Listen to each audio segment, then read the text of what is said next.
कहानी। अपनी तुलना दूसरों से न करें।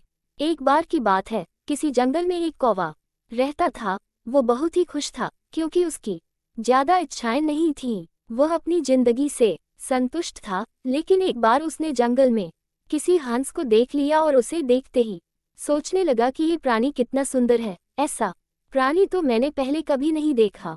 इतना साफ और सफेद। ये तो इस जंगल में औरों से बहुत सफेद और सुंदर है, इसलिए ये तो बहुत खुश रहता होगा। कौवा हंस के पास गया और पूछा, भाई तुम इतने सुंदर हो, इसलिए तुम बहुत खुश होगे। इस पर हंस ने जवाब दिया, हाँ मैं पहले बहुत खुश रहता था जब तक मैंने तोते को नहीं देखा था। उसे देखने के बाद से लगता है कि तोता धरती का सबसे सुंदर प्राणी है। हम दोनों के शरीर का तो एक ही रंग है, लेकिन तोते के शरीर पर दो दो रंग है। उसके गले में लाल रंग का घेरा और वो सूर्ख हरे रंग का था। सच में वो बेहद खूबसूरत था। अब कौवे ने सोचा कि हंस तो तोते को सबसे सुंदर बता रहा है, तो फिर उसे देखना होगा। कौवा तोते के पास गया और पूछा, भाई तुम दो दो रंग पाकर बड़े खुश हो गए। इस पर तोते ने कहा, हाँ मैं तब तक खुश था जब तक मैंने मोर को नहीं देखा था। मेरे पास तो दो ही रंग है, लेकिन मोर के शरीर पर तो कई तरह के रंग हैं।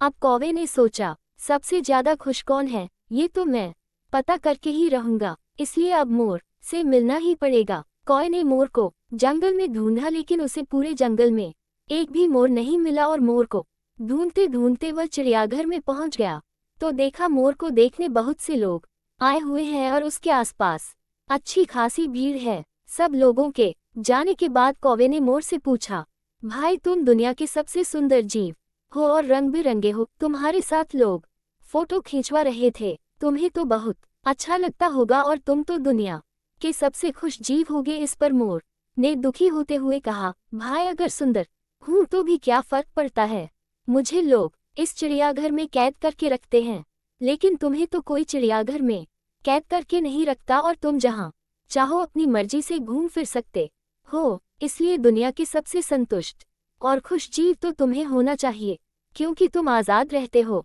कौवा हैरान रह गया क्योंकि उसके जीवन की अहमियत कोई दूसरा बता गया। दोस्तों, ऐसा ही हम लोग भी करते हैं। हम अपनी खुशियों और गुणों की तुलना दूसरों से करते हैं, ऐसे लोगों से जिनका रहन सहन का माहौल हमसे बिल्कुल अलग होता है। हमारी जिंदगी में बहुत सारी ऐसी चीजें होती हैं जो केवल हमारे पास हैं, लेकिन हम उसकी अहमियत समझकर खुश नहीं होते। लेकिन दूसरों की छोटी खुशी भी हमें बड़ी लगती है, जबकि हम अपनी बड़ी खुशियों को इग्नोर कर देते हैं।